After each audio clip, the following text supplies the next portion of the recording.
A Fraternidade Espírita Chico Xavier apresenta A Página Amiga, o audiobook do livro Nosso Lar.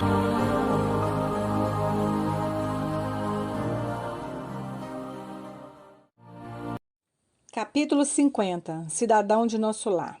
Na segunda noite sentia-me cansadíssimo. Começava a compreender o valor do alimento espiritual por meio do amor e do entendimento recíproco.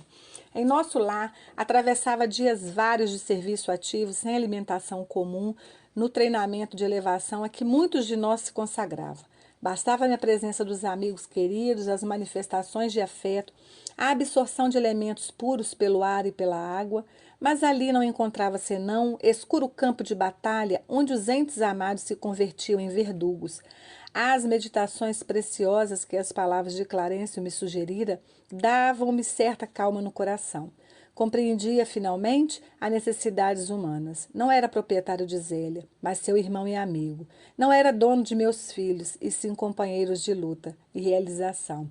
Recordei que a senhora Laura, certa feita, me afirmara que toda criatura no testemunho deve proceder como abelha, acercando-se das flores da vida, que são as almas nobres no campo das lembranças, extraindo de cada uma a substância dos bons exemplos, para adquirir o mel da sabedoria. Apliquei ao meu caso o proveitoso conselho e comecei recordando minha mãe. Não se sacrificara ela pelo meu pai, a ponto de adotar mulheres infelizes como filhas do coração? Nosso lar estava repleto de exemplos edificantes. A ministra veneranda trabalhava séculos sucessivos pelo grupo espiritual que lhe estava mais particularmente ligado ao coração. Narcisa sacrificava-se nas câmaras para obter endosso espiritual de regresso ao mundo em tarefa de auxílio. A senhora Hilda vencera o dragão do ciúme inferior. E a expressão de fraternidade dos demais amigos da colônia. Clarencio me acolhera com devotamento de pai. A mãe de Lísias me recebera como filho. Tobias como irmão. Cada companheiro de minhas novas lutas me oferecia algo de útil à construção mental, diferente, que se erguia célere no meu espírito. Procurei abstrair-me das considerações aparentemente ingratas que ouvia no ambiente doméstico e deliberei colocar acima de tudo o amor divino e acima de todos os meus sentimentos pessoais, as justas necessidades dos meus semelhantes.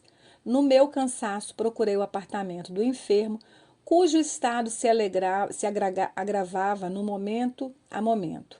Zélia amparava-lhe a fronte e dizia, banhada em lágrimas: Ernesto, Ernesto, tem pena de mim, querido. Não me deixes só. Que será de mim se me faltares? O doente acariciava-lhe as mãos e respondia com imenso afeto, apesar da forte dispneia. Roguei ao Senhor energias necessárias para manter compreensão imprescindível e passei a interpretar os cônjuges como se fossem meus irmãos. Reconheci que Zélia e Ernesto se amavam intensamente e, de fato, me sentia companheiro fraternal de ambos. Devia auxiliá-los com recursos ao meu alcance. Iniciei o trabalho procurando esclarecer os espíritos infelizes que se mantinham em estreita ligação com o enfermo. Minhas dificuldades, porém, eram enormes. Sentia-me abatidíssimo.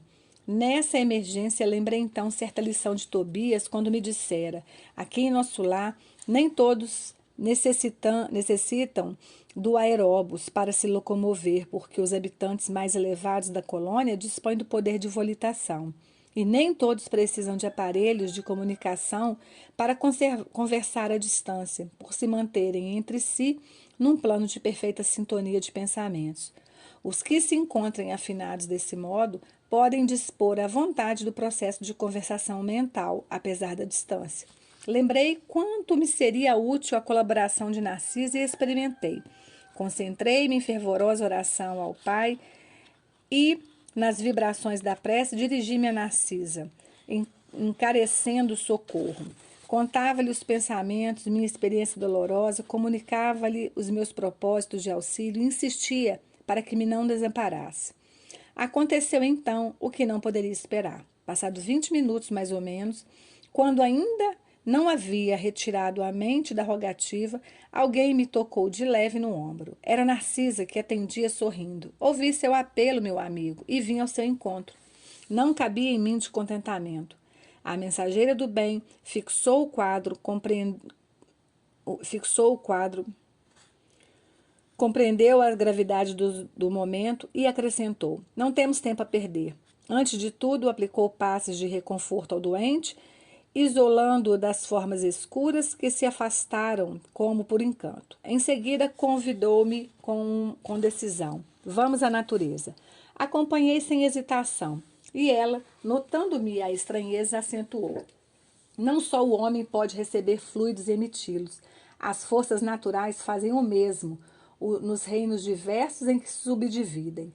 Para o caso do nosso enfermo, precisamos das árvores. Elas nos auxiliarão eficazmente. Admirado da lição nova, seguia silencioso. Chegado ao local onde se alinhavam enormes frondes, Narcisa chamou alguém, com expressões que não podia compreender. Daí a minuto, 8 entidades espirituais atendiam-lhe ao apelo. Imensamente surpreendido, via a indagar da existência de mangueiras e eucaliptos.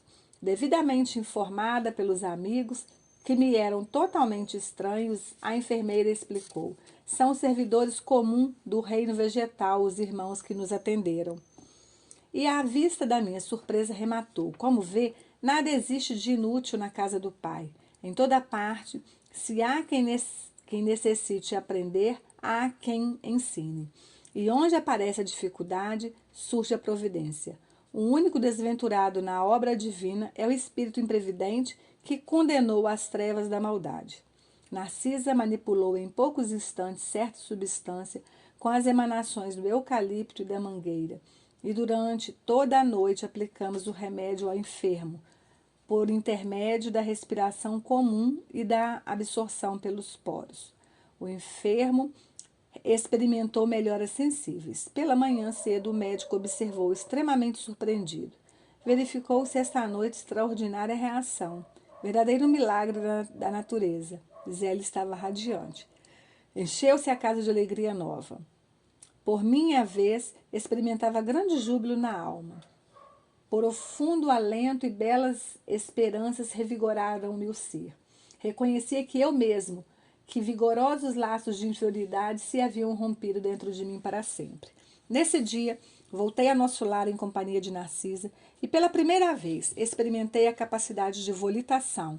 No momento ganhávamos grandes distâncias. A bandeira da alegria desfraldara-se no meu íntimo.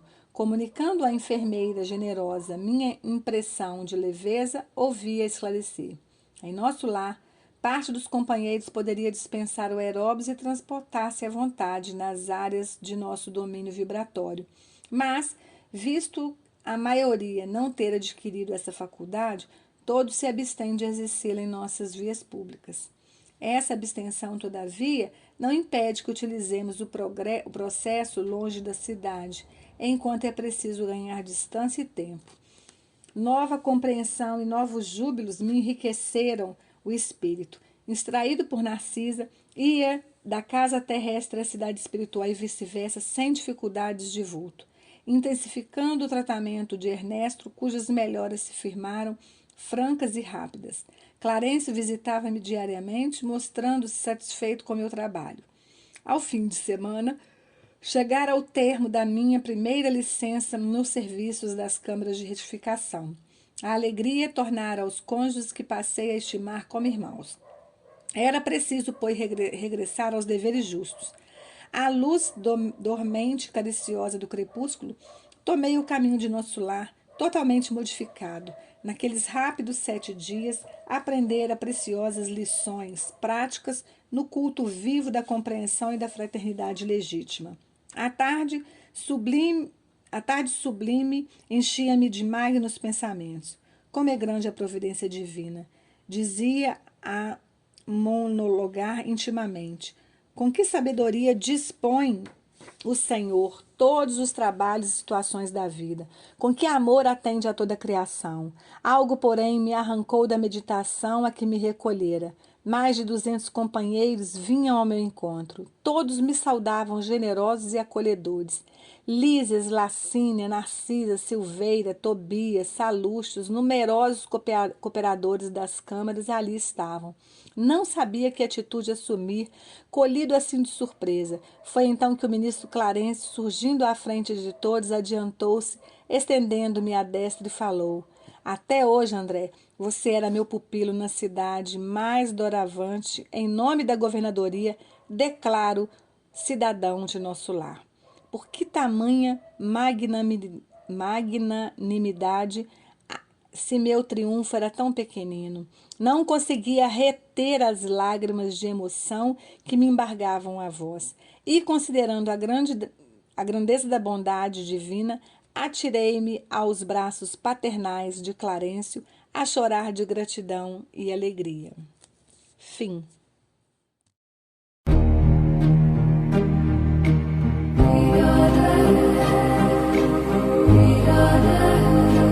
Audiobook do livro Nosso Lar. Narrativa: Cristina Albuquerque.